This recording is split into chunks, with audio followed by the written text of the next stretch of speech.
बिस्मिल्लाहिर्रहमानिर्रहीम, अस्सलाम वालेकुम। मैं हूं मखदूम शहाबुद्दीन। 7 फरवरी 2026 हफ्ते के दिन का आगाज़ हो चुका है। नाज़रीन कराम, अमरीका और ईरान के दरमियान मुज़ाकरात, जिन्हें बराह रास्त मुज़ाकरात कहा भी नहीं जा सकता क्योंकि अमरीका और ईरान के वफूद एक दूसरे के सामने तक नहीं आए। इन मुज़ाकरात के बाद अमरीका ने ईरान पर पहला बॉम्बशेल गिरा दिया है।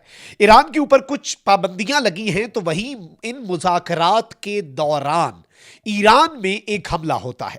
चाइना ने भी अपने शहरियों को फौरी तौर पर ईरान खाली करने का हुक्म दे दिया है। याद रखिएगा, इससे पहले अमेरिका अपने शहरियों को फौरी तौर पर बरास्ता तुर्किया, आर्मेनिया, कहीं से भी वो निकल सकें, उन्हें कहा है कि ईरान को छोड़ दो। और अब चीन ने भी ये एडवाइजरी जारी कर दी है। तो ये मामला इतना सादा नहीं है। ये सारी डिटेल्स एक एक करके आपके सामने रखते हैं, लेकिन वही दरखास्त जो इससे पहले कुछ व्लॉग्स में आपके सामने रखी कि हमारे इस चैनल को भारत, अफगानिस्तान और पाकिस्तान मुखालिफ मुतअद्दिद अकाउंट्स की तरफ से रिपोर्ट किया जा रहा है। इस रिपोर्टिंग का असर जाहिर करना आपके हाथ में है। इस वीडियो को लाइक करें, एक के बजाय ज्यादा से ज्यादा कमेंट्स करें, और अगर हो सके तो इस वीडियो को आपने मुख्तलिफ व्हाट्सएप ग्रुप्स जो हैं उनमें शेयर भी करना है। जल्दी जल्दी नाज़रीन इकराम, डेवलपमेंट्स पर आ जाते हैं। सबसे पहले तो ईरान और अमेरिका के दरमियान मुज़ाकरात जो इस्तांबुल में होने थे, ईरान ने यह दरख्वास्त की कि ये मस्कत में हो, ओमान का जो दारुल हुकूमत है। और इन मुज़ाकरात के अंदर ईरान ने यह कहा कि ये सिर्फ और सिर्फ दो फरीक़ैन ही इसमें होने चाहिए, लेकिन टेक्निकली इसमें दो फरीक़ैन नहीं थे, क्योंकि ओमान में जौहरी मुज़ाकरात का कल होने वाला जो दौर है वो मुकम्मल हुआ। मुज़ाकरात में ईरानी वफ्द की नुमाइंदगी ईरानी वज़ीर ख़ारजा अब्बास इराक़ची ने की, जबकि अमरीका की नुमाइंदगी अमरीकी सदर ट्रंप के खुसूसी नुमाइंदे स्टीव विटकॉफ जो हैं उन्होंने की। और डोनाल्ड ट्रंप के दामाद जेरेड कुशनर जो हैं वो भी इन मुज़ाकरात के अंदर शामिल थे। ईरानी सरकारी मीडिया ने कहा कि ओमान में अमरीका के साथ जौहरी मुज़ाकरात का ताज़ा तरीन दौर इख्तिताम पजीर हुआ, जिसके बाद दोनों वफूद अपने अपने मुमालिक वापस पहुंच गए। यानी मुज़ाकरात के अंदर क्या कोई नतीजा निकला? नहीं निकला।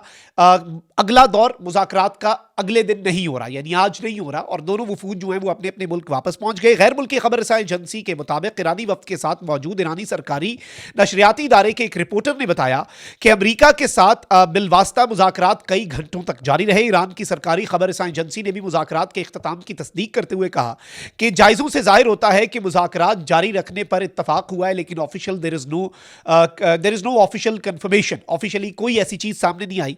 मुज़ाकरात के बाद ईरानी वज़ीर ख़ारजा ने कहा कि बातचीत मस्बत रही। दूसरी जानिब तर्जुमान व्हाइट हाउस ने कहा कि सिफारतकारी नाकाम हुई तो सदर ट्रंप के पास दीगर ऑप्शंस भी हैं। आप जरा टोन देख लीजिएगा। ईरान के वज़ीर ख़ारजा कह रहे हैं कि बातचीत पॉजिटिव रही, व्हाइट हाउस कह रहा है कि सिफारतकारी नाकाम रही तो बड़े तबाहकुन नताइज होंगे। तड़ी है, धमकी है। रिपोर्ट के मुताबिक जुमे की सुबह शुरू होने वाले इस इजलास के दौरान ईरान और अमरीका के मुज़ाकराती वफूद ने अपने अपने मौक़िफ़, तहफ़्फ़ुज़ात और तरीक़ाकार ओमान के वज़ीर ख़ारजा जो हैं बदर अल अबू सईदी, उनके ज़रिए एक दूसरे तक पहुँचाए। इसका मतलब क्या है? इसका मतलब यह है कि ये इनडायरेक्ट निगोसिएशंस थी। These were not direct negotiations. इसका मतलब यह है कि दोनों साइड्स ने, ईरान ने और अमरीका ने, एक दूसरे को फेस नहीं किया। दोनों साइड्स एक दूसरे के आमने सामने नहीं आई। दोनों जो हैं वो अलग अलग कमरों में बैठे, समझिएगा, और दोनों ने बारी बारी ओमान के रिप्रेजेंटेटिव से मुलाकात की।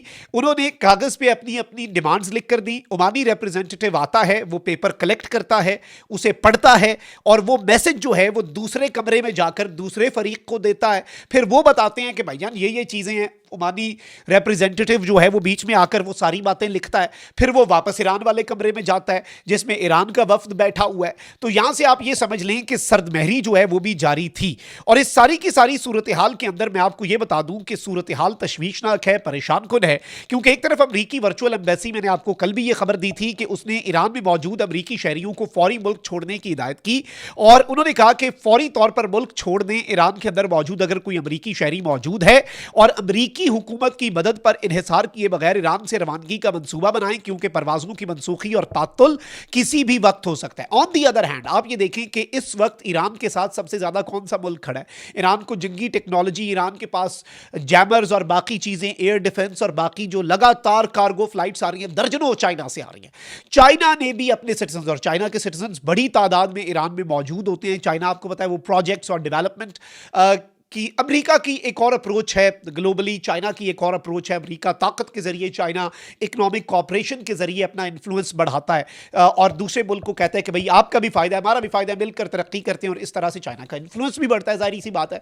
तो चाइना की बड़ी तादाद में लोग जो हैं वो वहां पर मौजूद हैं, और चाइना ने अब अपने सिटीजन्स को फौरी तौर पर ईरान छोड़ने का हुक्म दे दिया है। China calls on its citizens in Iran to leave immediately, कि फौरी तौर पर वो ईरान को छोड़ दें।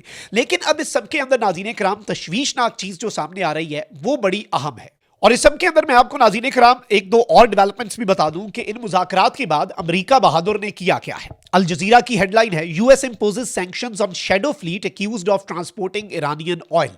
ईरान का जो तेल है, इससे पहले वेनेजुएला का तेल भी ऐसे ही शैडो फ्लीट्स के जरिए ये ट्रांसपोर्ट होता है। इसकी वजह बड़ी सादा है, बड़ी सिंपल है कि भाई इन मुल्कों के ऊपर सैंक्शंस हैं। रशिया, वेनेजुएला से भी ऐसे ही हो रहा था, रशिया भी बहुत से मुल्कों को ऐसे तेल जो है वो ट्रांसपोर्ट करता है। और इस सब के अंदर US imposes sanctions on shadow fleet accused of transporting Iranian oil. और इस सब के अंदर मैं आपको यह बता दूं कि इस वक्त यह बताया गया है कि यूएस स्टेट डिपार्टमेंट ने वजह क्या बताई है कि ये जो इकोनॉमिक पेनल्टीज हैं ये बहुत जरूरी हैं कि जो फ्लो ऑफ रेवेन्यू है तेहरान की तरफ उसे रोका जाए। यानी अमेरिका कह रहा है कि ये पेनल्टियां हम इसलिए लगाते हैं, ये सैंक्शंस इसलिए लगाते हैं कि ईरान पैसा ना कमा सके, ईरान की इकोनॉमी चोक हो सके। फर्स्ट पोस्ट की हेडलाइन है, US imposes new sanctions on Iran after Oman talks. Oman की जो टॉक्स हैं उनके बाद अमेरिका ईरान पर नई सैंक्शंस लगा देता है। ओमान में होने वाले मुज़ाकरात के बाद इसमें फिर कोई बंदा ये कैसे कहे कि ये मुज़ाकरात मस्बत रहे, किस तरह से हम ये मान लें कि ये मुज़ाकरात मस्बत रहे, एक बेसिक चीज होती है। फिर पॉलिटिको कहता है, US announces new sanctions on Iran oil network amid nuclear talks. In nuclear talks के बाद, and importantly this move came shortly after the first round concluded. जो पहला दौर था मुज़ाकरात का, जैसे ही खत्म होता है अमेरिका कहता है ये लो नई सैंक्शन, ये लो, we are slapping you with a new sanction order. ये ग्लोबल मीडिया की हेडलाइंस है। इजरायली मीडिया भी यही कह रहा है कि भाई इन मुज़ाकरात के अंदर से फिर क्या निकला, इन मुज़ाकरात के अंदर से निकला क्या है अगर ये सब कुछ इस तरह से चल रहा है। इसके साथ ही साथ जो असल तशवीशनाक चीज है कि इन मुज़ाकरात के दौरान ईरान का शहर है अर्दबील। अर्दबील शहर के अंदर एक ऑयल का वेयर हाउस है। ऑयल के वेयर हाउस में एक एक्सप्लोजन होता है, और अब नाज़रीन कराम आप ये देखें कि इससे पहले बंदर अब्बास शहर है, वहां पर एक धमाका हुआ। खबर आई कि आईआरजीसी का नेवी कमांडर जो है उसे निशाना बनाया गया। ईरान ने कहा ऐसा नहीं हुआ, लेकिन ये धमाका हुआ। धमाके के मुहर्रिकात नहीं पता चले। दूसरे दिन फिर बंदर अब्बास शहर, और ये पोर्ट सिटी है। पोर्ट सिटी बहुत इंपॉर्टेंट होती है, जो बंदरगाह वाला शहर होता है। और वैसे भी अमेरिका की नेवी भी आई हुई है, तो नेवी वाली साइड वैसे इंपॉर्टेंट हो चुकी है इस जंग में। अब तो मुझे लग रहा है सारी जंगों में ही है, पाकिस्तान और इंडिया की भी जंग अगर हुई तो नेवल साइड पे ही होनी है। खैर वो एक अलग डिबेट है। आते हैं इस चीज़ के ऊपर। ईरान के अंदर कुछ सस्पिशियस ब्लास्ट हुए हैं इन द पास्ट वीक हुए हैं, और ईरान के अंदर इससे पहले भी इंटरनल सैबोटाज अटैक्स जो हैं वो आते रहते हैं, वो होते रहते हैं। उसमें कोई इफ्स एंड बट्स नहीं है, कोई अगर मगर नहीं है।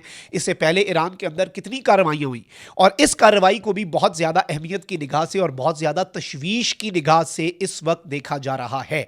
लेट्स सी चीज़ें किस तरफ को जाती हैं, लेकिन अभी तक की ये डेवलपमेंट्स थी जो आपके सामने रखना बहुत ज़्यादा ज़रूरी थी।